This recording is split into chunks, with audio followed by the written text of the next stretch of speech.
Hello, friends. It's good to have you here. And we are gathering for another open diner. As usual, friends will be joining, as we keep going. So hopefully more will participate than if they are. Hopefully we don't have any disruptions, which is the most important thing. It's good to see you again. And let's wish to have a good connection. Um, Today, our topic will be called The Social Dilemma. It's taken from a title of a documentary from Netflix about the dangers, especially of social media and how it's been disruptive and some of the promises of the beginning seems to be lost. All right, quick introduction. The social media dilemma revolves around the complex impact of social media platforms on society. While these platforms provide a space for connection, self-expression, information sharing, they also raise concerns about privacy, mental health, misinformation, and the manipulation of user behavior. The dilemma lies in how these platforms profit by keeping users engaged, often at the expense of their well-being. Today, in this meeting, we'll be diving into the pros and cons of social media, examining how it shapes our lives, our interactions with each other, perception, and even societal values. And we can discuss what can be done to address the challenges.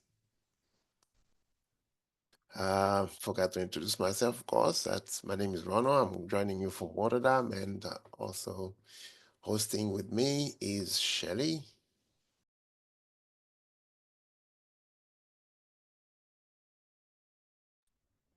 Shelley, you can do the You want to take it from here, Rano, a little bit? yeah. Okay, great. Hi, friends.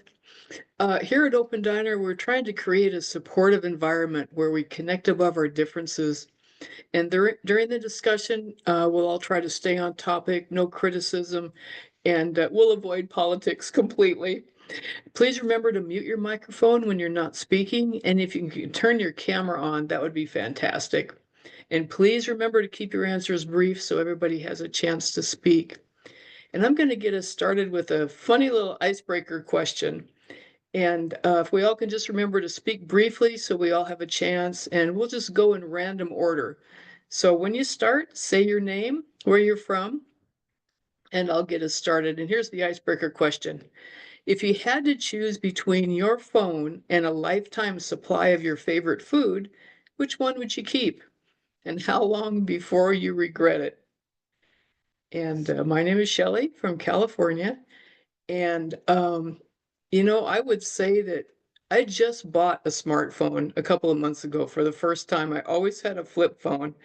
And so I don't have this huge connection to a phone, and I hope it doesn't come along. But if I if I had to choose between it, I think I'd take my favorite food, and I don't think I'd regret it.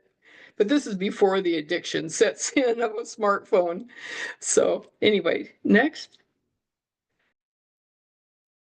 I am so impressed that you had a phone until now. Oh my God. And I can't answer this question honestly. I can't give up my phone and I can't give up my favorite food. What should I do? I don't know. I really don't know. And I have to tell you that maybe phone will win in the end. I'm Roberta from Long Island, New York, and I have a connection to both food and phones. But uh, I would say, I mean, I like, let's say, red wine, right? I think I would give up the alcohol before I would actually the phone, because there's so much more benefits to the phone than wine, honestly. Even though I like it, but I'd keep the phone and give up the wine. I this is Susie from Hawaii. I'd keep the phone and then I'd call for food. That's a nice Now, one, Susie. Be hey, practical. I'm a year older. My birthday was yesterday. So don't I look wiser and older and, and it's happy. I'm being happy again. Watch out. Okay, popcorn. Who's next?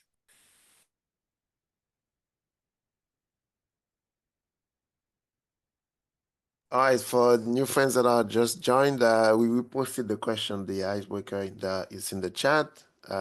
Shelly, can you remind them? Sure, it's a great question. If you had to choose between your phone and a lifetime supply of your favorite food, which one would you keep? And how long before you would regret it?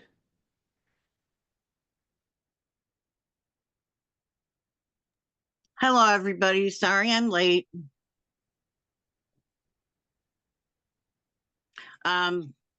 Can you hear me? No, something's wrong. Yeah, Yes, perfect. Nancy, we Loud hear and you clear. We fine. You're got you. good. I think my froze phone for a minute there. Sorry. Nancy from Chicago, and I think I'd go with Susie. I'd choose my phone and just order the food. Not only that, but I really don't need a lifetime supply of my favorite food. I'm already big enough. I don't think I'd want all that extra food here to tempt me.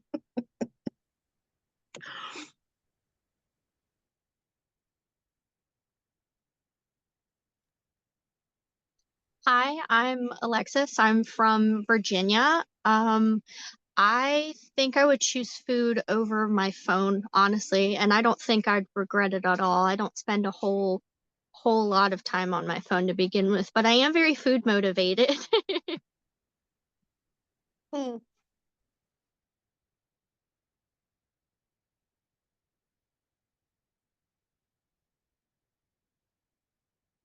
Vicky, I don't know if you're speaking. You're unmuted, but we don't hear you. Oh, hi. So I'm Vicky. Now I we live do. in Connecticut. Hey guys. Um, Probably pick the phone. I'm an addict. I admit it.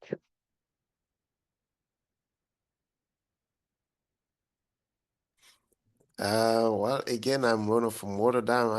I would choose the phone. I'm afraid I wouldn't be able to eat it if I was really, really hungry. So I would choose the food. I mean, I would regret the phone. That's definitely true, but at least I would survive, enough to do that. Where are you located again?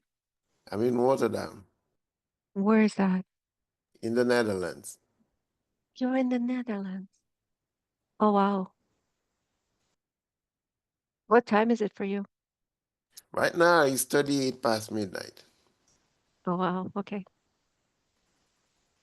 Rono, you're the only guy here. You've got to hold up all this sacred feminine. Watch I out. got lucky today. So, yeah, I'm going to enjoy it. All right, brother. I think Sharon is Sharon, it's go. good to see you again. Thank you, Ellen. Uh, Yeah, about the question, uh, I would keep the food because since I've lived homeless one in my life without food, I would keep the food. I couldn't keep the phone because I wouldn't want to be in that life without food anymore. I want to jump in, but look, friends, look at the question. It says your favorite food. It doesn't mean that I will starve. I I will have to adjust to something that I don't exactly like.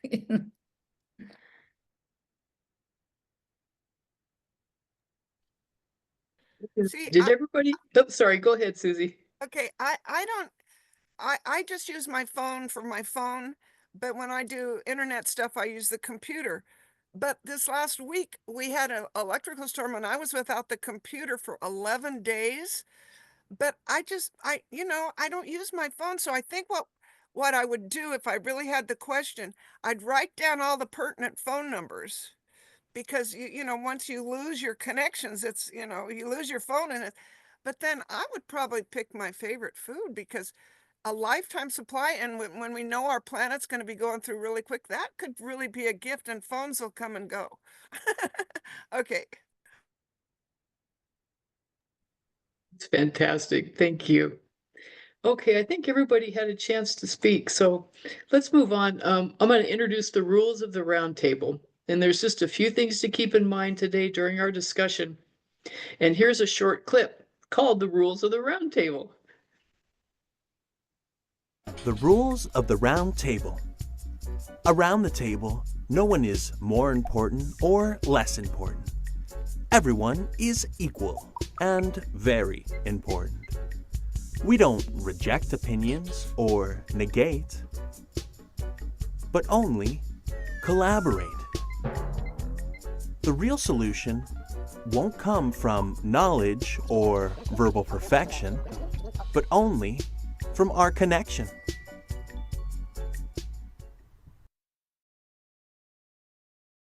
All right, so those rules allow us to have a nice and friendly discussion, but above everything, creates that warm atmosphere. So remember that. We're going to watch another clip about it's titled "How Social Media is Destroying Society." The title is, gloomy, but the clip itself is very enlightening and gives us a good starting point for our discussion. From that, we will have a few questions that we will go around talking about them. So hang on, I'm going to play it.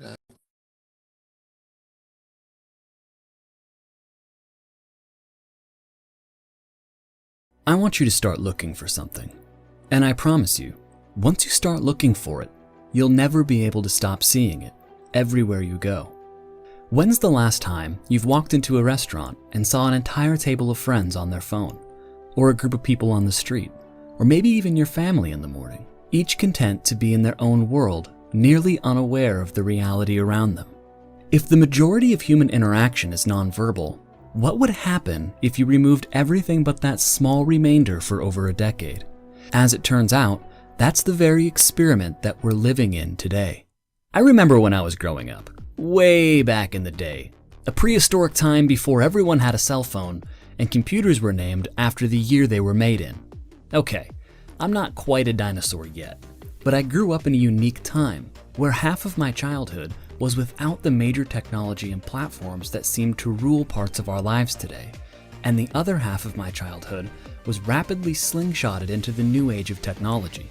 I remember from the earlier half of my childhood, life seemed different, especially human interaction. If you wanted to talk with someone, you had no other option but to physically go out and find them and spend uninterrupted time with them in the same room. And while you were there was nothing pulling your attention away. Nothing in the back of your mind reminding you that there are hundreds of other people sharing information that you might be missing out on. That degree of presence, practiced day in and day out, created a different richness to human interaction, with intricacies and nuances that seems to be slowly and gradually lost the further we progress into this new age of technological advancement. And with the meteoric rise in popularity for documentaries like The Social Dilemma, it's safe to say that this is a growing sentiment and realization within today's culture. The terrifying crux to the problem is actually quite simple. There's a massive mismatch between the rate of adaptation and advancement between our biology and technology. Because of the law of accelerating returns, the pace of advancement in information technology is exponential, and while technology continues to grow at a rapid pace, we're left still trying to figure out how it actually impacts us, especially when we're teaching algorithms to predict and modulate our behavior. I don't think that anyone's denying that social media, as well as instant communication, is extremely addictive, and its addiction falls right within the same symptoms as substance abuse. But what we don't quite know yet is how this addiction over time changes not only our behaviors through hacking our positive reinforcement centers of the brain, but how over time it changes our perception of reality itself. When we first embarked upon the social media experiment, we had far more in-person interactions under our belt than we did interactions online. So we took our in-person frame of reference and viewed all of our technological interactions through that lens. But now, in a time when we have hundreds, even thousands of friends, acquaintances, celebrities, and online personalities that we keep up with online, we have slowly over time replaced the majority of our interactions with being digital. How much do we now view our in-person interactions through our new digital lens? As a prominent example, you can look at our growingly polarized political discourse in modern times, and you see that we've already started to see the symptoms of a very binary interpretation of human interaction. It's also worrisome to think that our upcoming generation's digital presence may end up being more important than their in-person presence. So how do we stop all of this from happening? Is the answer to shut it all down, just pull the plug on big tech? I don't think that it is. The truth is, we've opened Pandora's box, and this is the reality that we're now faced with. So what's the path forward? The first step is underway: awareness. Much of classical conditioning, and if you don't know what that is, Pavlov's dogs might ring a bell, is based on the more non-conscious mechanisms of the brain. If you become conscious of how the conditioning is affecting you, it gives you a degree of control over your behavior. Beyond that, it's important to maintain that balance of in-person and digital interaction.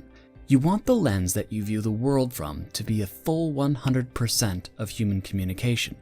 Body language, emotion, facial expression, nuanced tonality. It's what we were designed to do, and we can't let that practice atrophy, because that's what creates our sense of identity and community that gives us a healthy view of others in the world. If we can maintain that balance, we can begin to have a healthier relationship with our online presence and retain control over the influence these platforms and technologies have on us. These algorithms are based on human behavior and response, and that's something we have control over. Take some small steps today. Maybe start by uninstalling some social media platforms from your phone. Then you have to physically go log into your computer to use it, removing some of the convenience. If you're tied to your phone for work, once the day is done, find some time to spend with your family and friends, and turn your phone completely off for it. Be fully present with the people that you're with. And you just might notice that the world isn't quite as crazy as it seems, and that the life right in front of you is beautiful.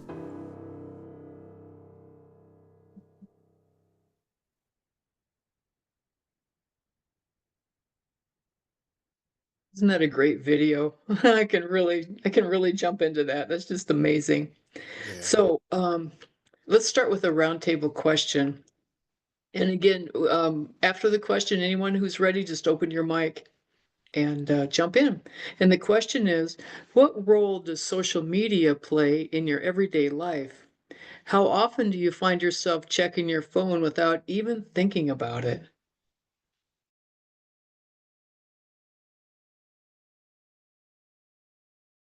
Well, I'm Susie from Hawaii. I live in a conscious community to where if you go into, and we meet several times a week and we do check-ins, how you doing and stuff like that.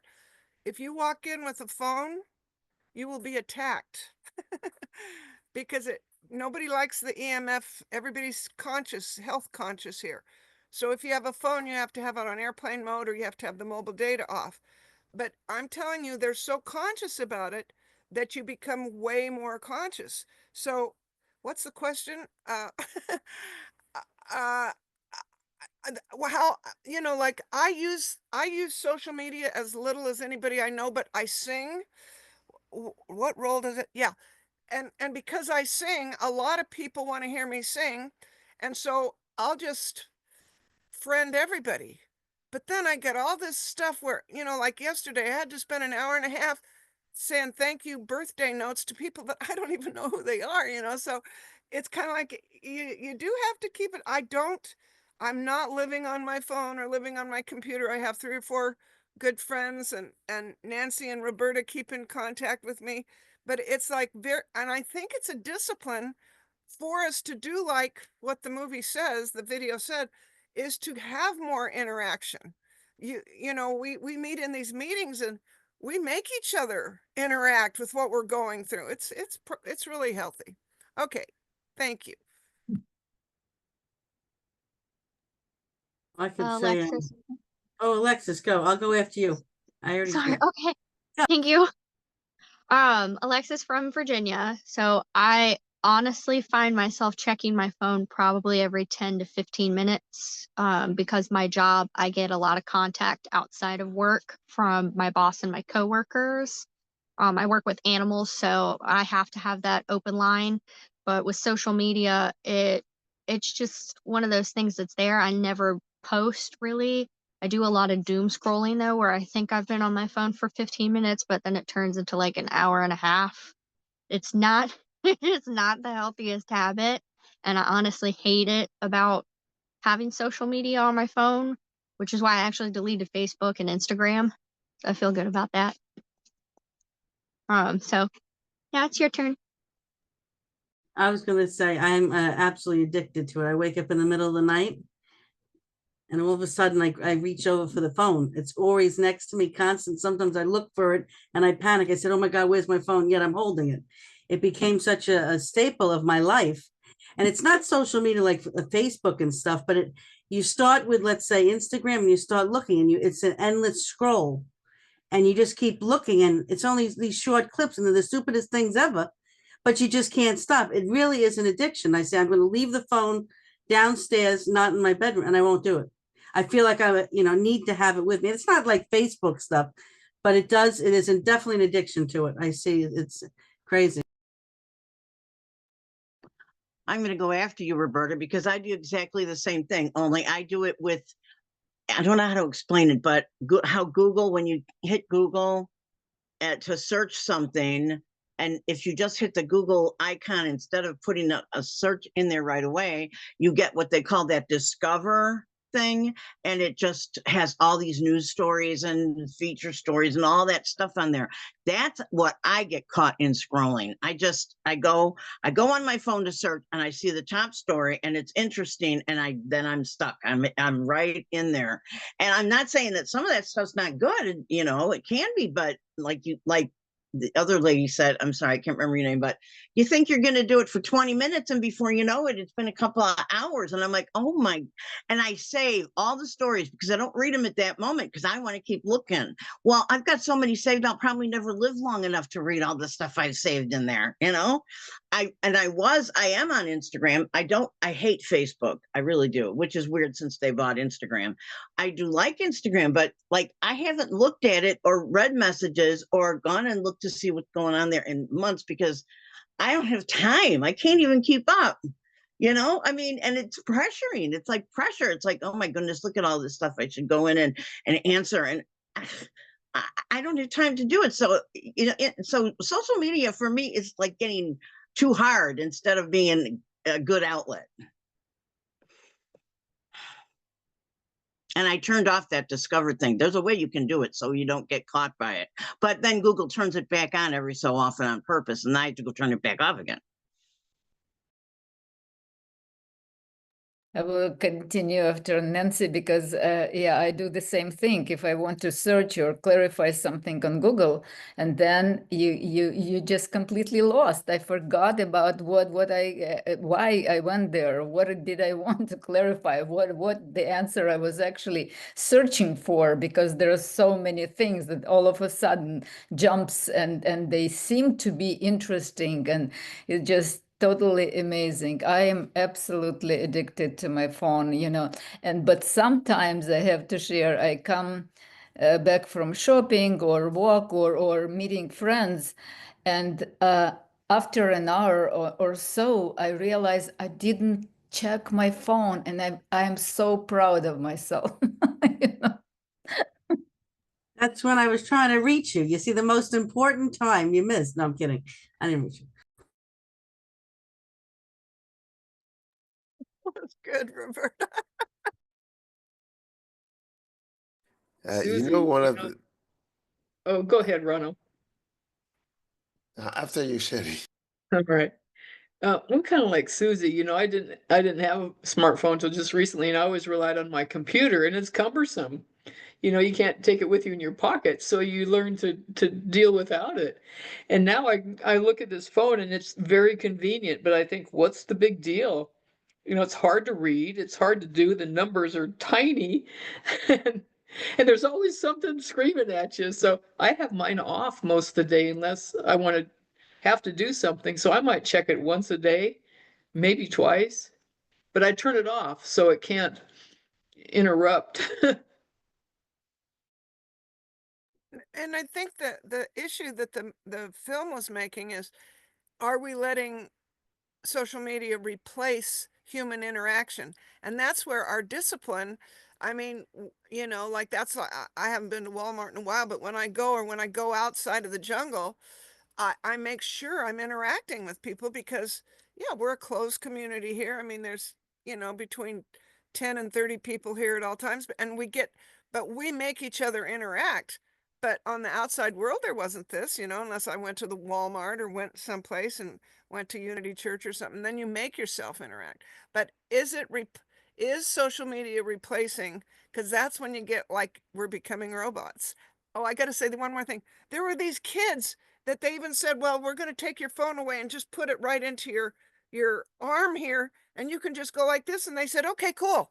I mean, there's just no limit. I mean, okay.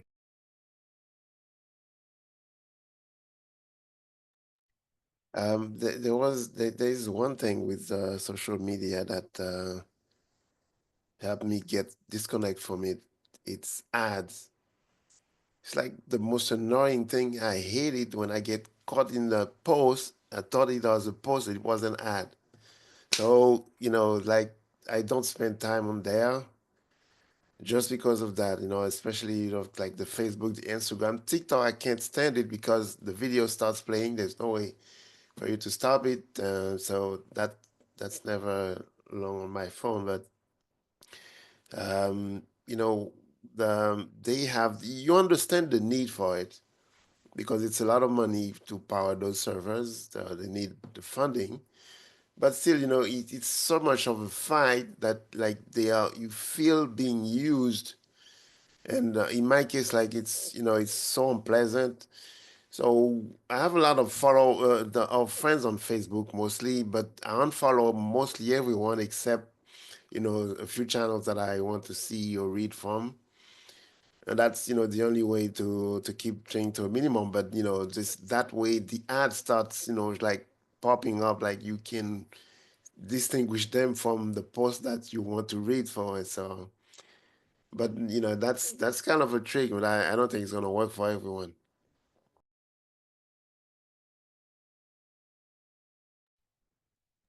Sharon from Uganda. Social media, according to the question, social media plays a great role in my life because it keeps me updated about the day-to-day life. I get the news about the world, what's going on in the world. So it plays a great role because if social media wasn't around, I wouldn't have known what goes on in the world. So, and also, I often check my phone because I get notifications from different social media platforms, though I'm mostly active maybe on TikTok, Google, YouTube. Yeah. You pointed out to, of course, the actually social media and our phones keep us connected. It's amazing, you know, Uganda, United States, you know, Rona is from Holland. That's unthinkable, like even like 15, 20 years ago, how interconnected we are, you know, which is a beautiful part. There is, you know, plus and minus, and unfortunately minus. I went to Warren Shelley because you remind me, you know, it was more than 10 years ago. I was on one of the retreat, and lady who was leading the retreat, I remember she ran into the room and was searching for something, and then she found her phone. When phone, it was just a rarity, completely and said, oh my God, I almost lost the most, you know, it's a treasure I can't live without. And I was looking at her and thought, oh my God, where did this lady come from, you know? And, you know, 10, 15 years later, That lady's name was Elisa. So Shelley, be aware where you step in, you know.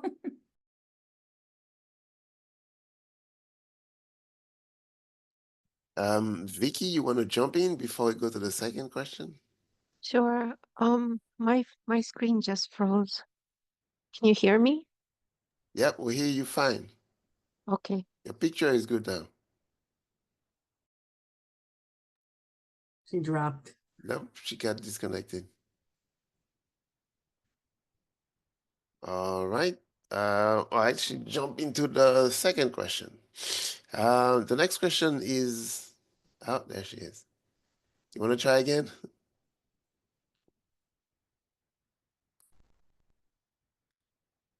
Did it just disconnect for me, or did everybody else has a problem too? No, you got disconnected, but you're Just back, me. Oh, so good. okay. So I wanted to ask Alexis, what was that term? Doom scrolling? Or what did you doom? There was a doom in it. What does that mean? Doom scrolling. So doom scrolling is where you, like on TikTok, for example, you're sitting there looking at videos on TikTok and you just sit and you scroll and you scroll and you scroll and you keep scrolling and you lose all of that time. So like I said earlier, you think you're on the platform for only 15 minutes, but then you realize you've been on it for an hour and a half, 2 hours, 3 hours, and it's like, oh, there's the time. It's gone. I could have been doing 8 other productive things, but I doom scrolled myself into losing time. Okay, I do that. What she just said. I do that with YouTube. If I can break in and ask a question, I thought doom scrolling, I guess I'm I feel embarrassed by this, but I thought it was when you're scrolling through like either the Google Discover or some sort of headlines where everything is negative, like doom. And then like when I do that, when I get off, I'm depressed after seeing all these negative things popping up. I'm wrong about that, I guess, right? Doom scrolling is anything that you lose time scrolling. Mhm. Yes, doom scrolling is very much if you just sit there and you're scrolling and scrolling and scrolling, it no longer has a connotation of whether or not what you're looking at is negative. It used to be that you were just scrolling on a lot of negative stuff and your feed was very negative, but now Right. it's evolved into meaning you've just scrolled so much that you've lost that time regardless of what you're looking at, whether it's negative or positive. Wow. Yeah, Okay. and Thank it you for explaining that that. happens to me. Thank you for that. And it's not even the search term I'm looking for. It's whatever random stuff Google recommends, or whatever. So I end up doing that for extended periods of time and not realizing where the time went. That happens quite a bit. And another thing that I really dislike is that, like, maybe Alexis can explain this too. My son he's 23. When he comes over and I want to have a conversation, I'm talking to him and his face is in the phone.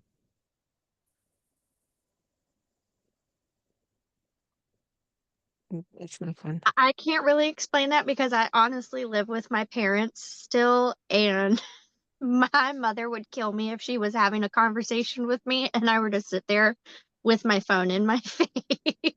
I'm 25 and I still get in trouble for stuff like that. So if I'm having a social interaction with my parents, with any of my family, the few friends I have, or my fiance, the phone goes face down on something. The only time my phone ever comes up is if someone's like, hey, I don't know the answer to this question and I don't either.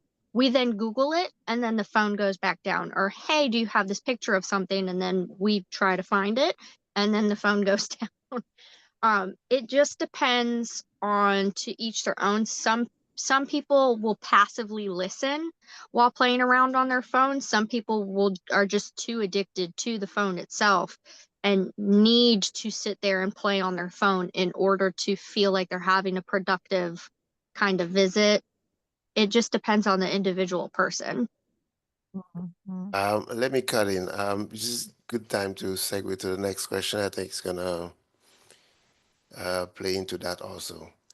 And this question is, how has social media changed the way we form and maintain relationships with others? Do you think it's improved or weakened our connections? How has social media changed the way we form and maintain relationships with others? Do you think it's improved or weakened our connections? Um, Susie here. Remember to be brief. I believe it's uh, whether our intention is integral. That we had a meeting this morning, and the whole thing was about the lack of integrity on dating sites. I mean, so yeah, who I don't do that, but a lot of people, a lot of guys were saying, yeah, we open our heart.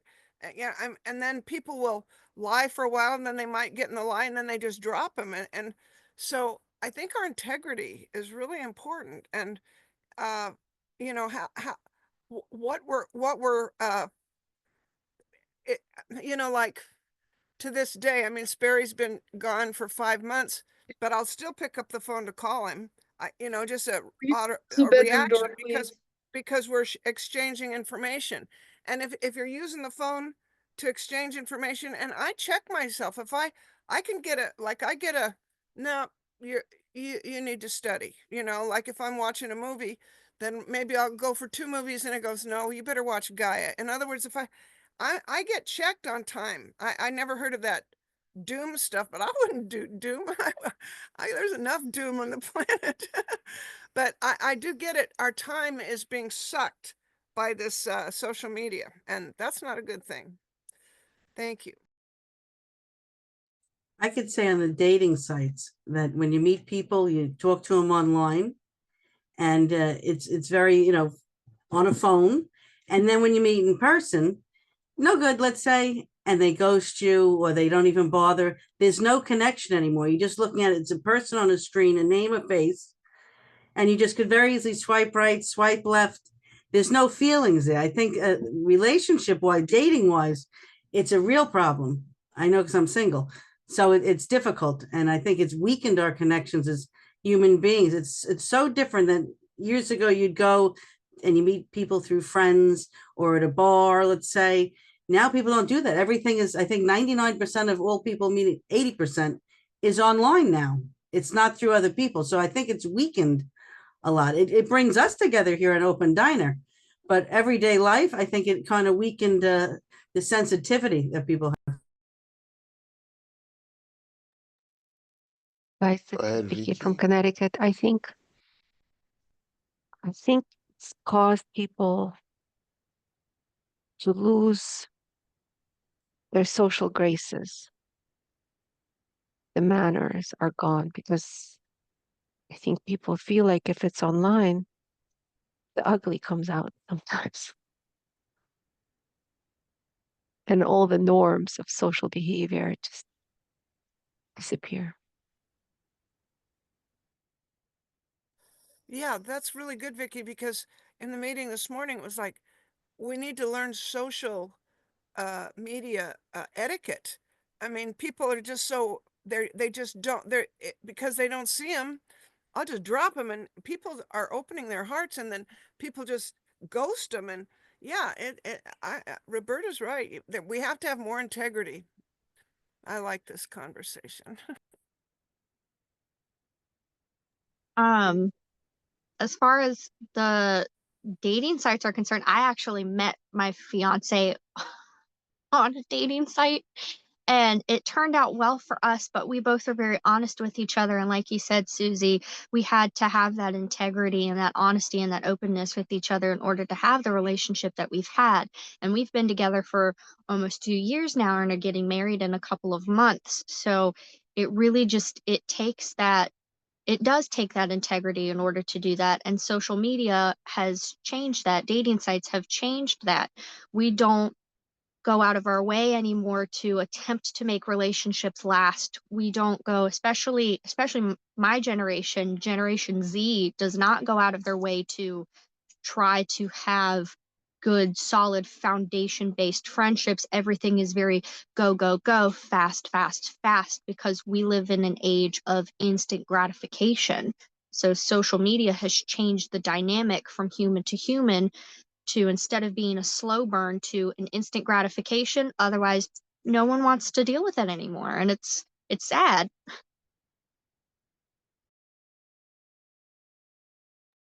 I think it's interesting that the negative aspects of social media have caused us to realize that we need connection. We need personal connections with each other. We can't just hit some buttons and see someone's picture and expect some kind of fulfilling thing to happen. We have to make the effort to go and knock on somebody's door and say hi, let's sit together, and without social media, we would not have had that realization of how important real solid human connections are between us.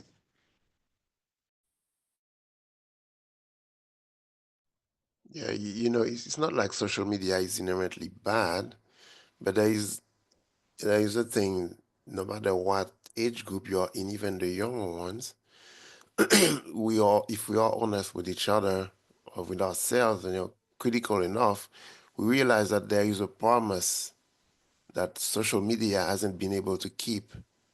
And this is where all the problems are. Um, but yeah, it's a bummer. Yeah, and think of the potential of, I mean, like Roberta was talking about how we used to just go to a bar and stuff. Well, what if there was integrity in social media, which we could shift?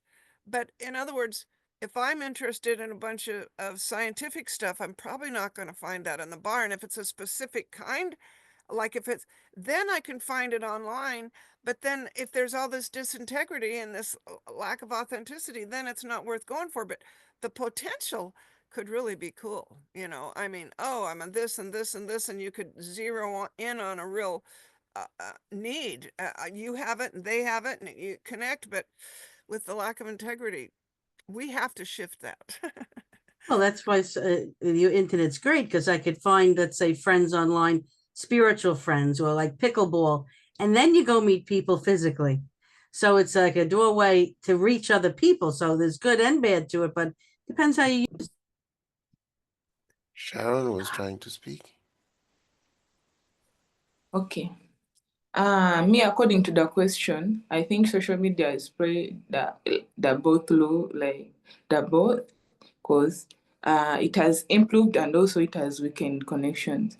About improving, it has helped people to connect with others, because there are people in day-to-day life, they don't have like friends. They don't have friends, so they go to social media and they make friends like you're doing right now. So Yeah. in the side of weakening, it has weakened physical connections, whereby if someone needs something, they just go to social media, even though they are in tough time, they won't go to knock someone's door, that they won't go to someone that, and they start talking about their problems. They will just go to social media so that they can cool their minds with scrolling, watching videos, and they look for solutions uh, through social media instead of going to people to connect, and they look for physical solutions. So I think it has played both. It has improved and also it has weakened. It is pretty cool what you're saying, Sharon. It's just true that we're all interconnected, and we have to start. I just realized with myself not to succumb to what's actually imposed on me. I would like people to be honest with me. I need to be honest. I would like us to care about each other. Then I need to care about each other. Now we know everything what happens in the world, in other continents, everywhere, what happens. So we just have to attune to the other way around this, turn it around to the really true human connection between us. Yeah, and Sharon, I think you're really touching us in a great way. How many of us from the United States, Ron was not included in this, but how many of us, when Sharon said, "Well, the social media keeps me keep up of what's happening in the world," and I think all of us, I think, kind of went, "Ooh," 'cause it's like we don't usually use social media for that, but she's in Uganda, so that's really necessary. We kind of like get bored and then we're like, let's find something on the internet or let's find, so I really appreciate Sharon's outlook on this. I just think it's a really good perspective for us all to like, yeah, let's think about that. How much are we using it to feed ourselves deeply, or how much are we just bored and kind of trying to entertain ourselves?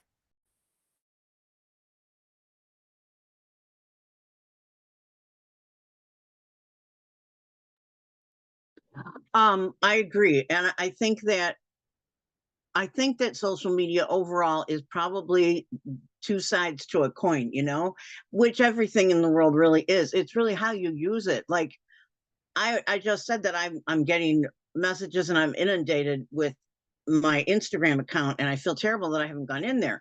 However, if it wasn't for Instagram, I would not be able to connect with other people who have ADD like I do, because nowadays, like, I used to belong to a group when we all broke up and went our separate ways. So it's hard sometimes being by yourself when you have some kind of a condition. So on Instagram, there's tons of groups for people with ADHD, and it's a really great way to relate. There's also coaches on there who give free coaching, different things like that I wouldn't be able to get any other way, So in that respect, I even learned about a sleep condition that I think I have that I never heard of before. And if I hadn't been on Instagram, I still wouldn't know anything about it.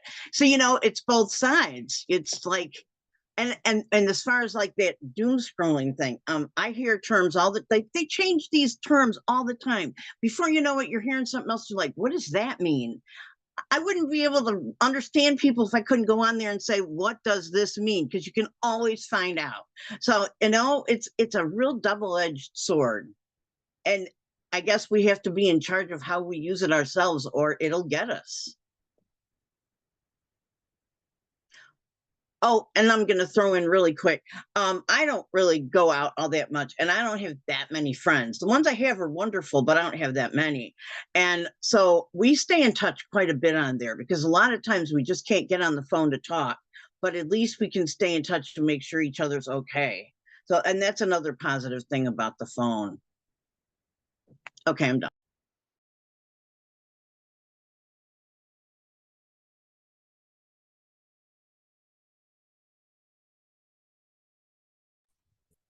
Thanks, Shelly. We can maybe skip to the last question. It's already 18.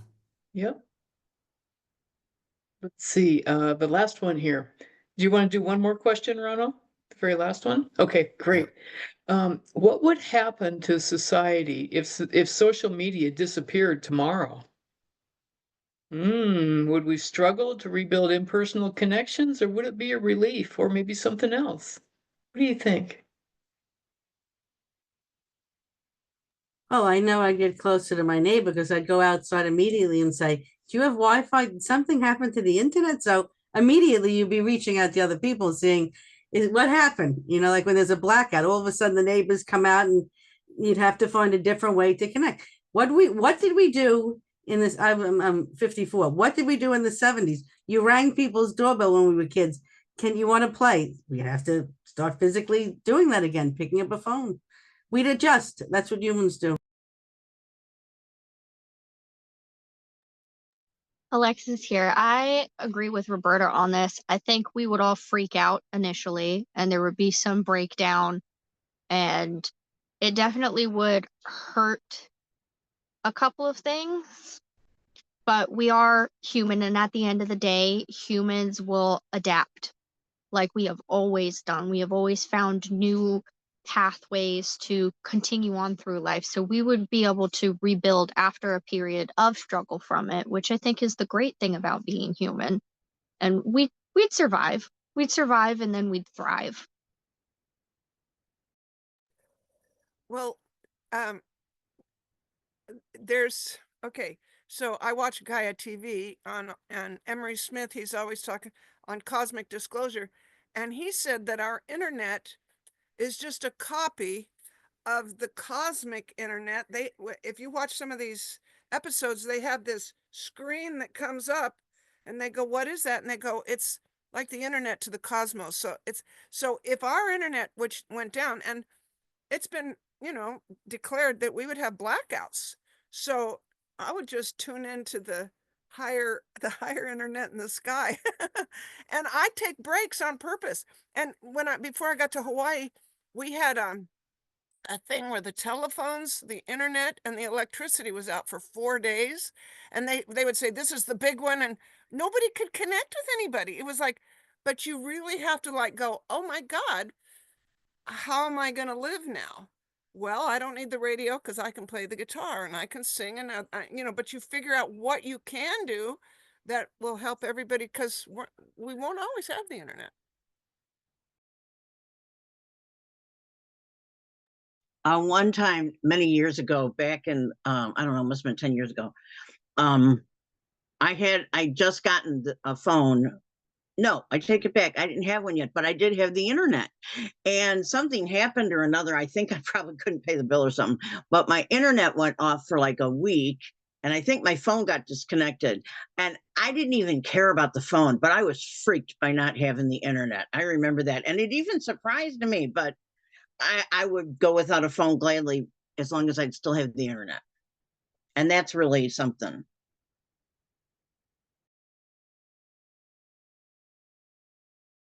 You remind me that, Freud, who invented the new way of psychology, and all this school of Freud still exists. He was very attached to his daughter. She moved away, and somebody told him, but you always can call her. There are phones right now. And the phones were not like what we're talking about right now. There were phones that actually through operators you have to connect, And he said, well, if phones were not invented, she would not move out. That is funny. What I wanted to say, actually, that we cannot fight with technology advancement. You also remind me, there is a great movie of Angie Vaida I recommend very much, when, when the first trains were invented, and they started not trains, sorry, machines that were replacing manual labor. The workers were so outraged. They were, destroying those machines because they were taking over. But there is no way to stop it. It's just the way to how we use it. That's what it is.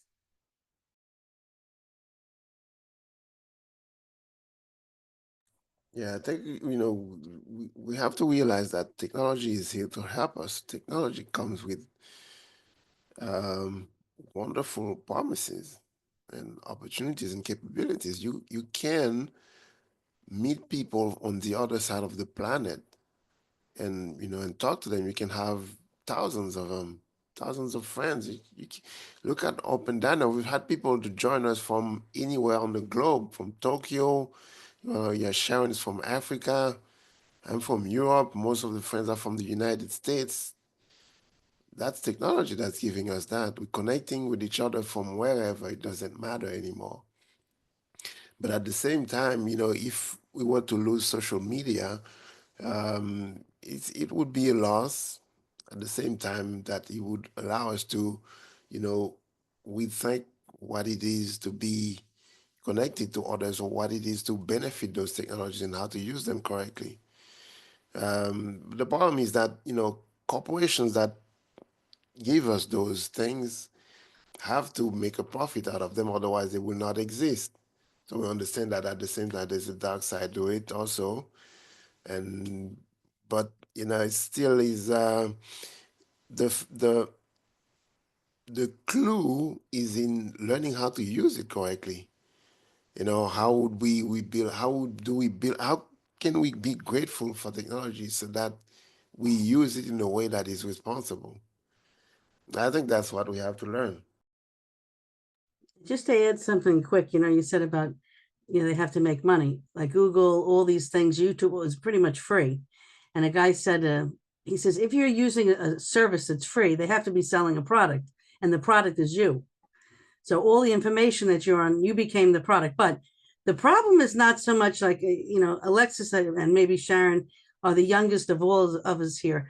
The younger generation, they're the ones that's going to have the problem. From day one, they handed an iPad as a babysitter. Everything is online. They don't even know how to write in script anymore. Everything is, all screens. So that's going to be the generation. That's our new generation. That's where the problem's going to lie. We could make it, but the younger generation, it's tough. And I was going to say, I was going to bring up Alexis too, in that she did. Okay, so what if we applied our consciousness to our social media? Because Alexis did find a dating service. She did find a man and she's getting married. In other words, it's successful for her. I've had things that were successful, things that weren't. So what if it's our consciousness that we apply to the social media? Just a thought.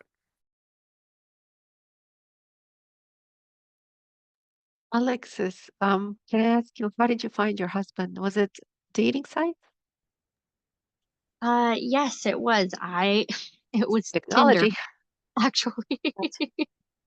Okay, that's great. That's great. Because my son's on there looking somewhere on some dating site. I don't know. I'm just curious.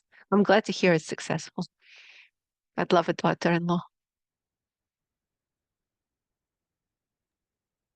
It can be. I know my friend's nephew is married now, and he met his girl on, I think it was Tinder. I'm not sure if it was, but one of those. Mhm, mhm. Is he located in your area or is he like in Europe or like, because it could be from anywhere, right? I mean, It depends on the dating service. So Bumble allows you to be able to find people from all over the place and all over the world if you so choose. Tinder is more local. Um, okay. it, he happened to be actually 5 minutes from my house. Who is?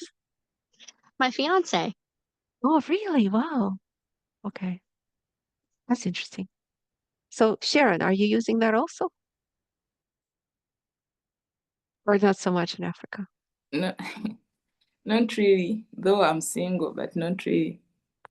Is it not? About dating platforms, what I've heard about dating platforms is that there are a lot of let me say, there are a lot of people, like there are a lot of fake people, and there are a lot of people with bad behavior. So we are scared of that. But yeah, I would like to meet someone.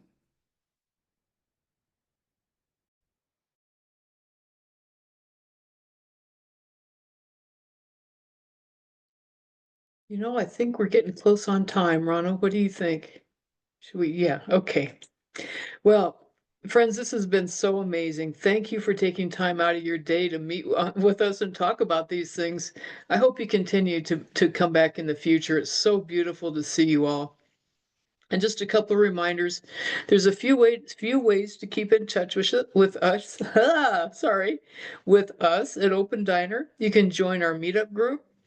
You can follow us on Facebook. We also post on, all these things, Instagram, Nextdoor, Twitter, and Pinterest. If you prefer, you can subscribe to our email list for a bi-weekly notification about our events. And of course, we'll never share your email with anyone. And some of our older events are on YouTube if you'd like to watch them, and invite your friends to join us too. Thanks again for coming, and we'll see you in 3 weeks. Not 2, but 3 weeks. And the next topic is going to be what makes a good life. And we'll meet again and expand on our connection. And we'll see you soon. And I think we got a great song to end with too. Thanks, friends, for coming. Thanks. Everybody Thank have you, a good everybody. week. Good.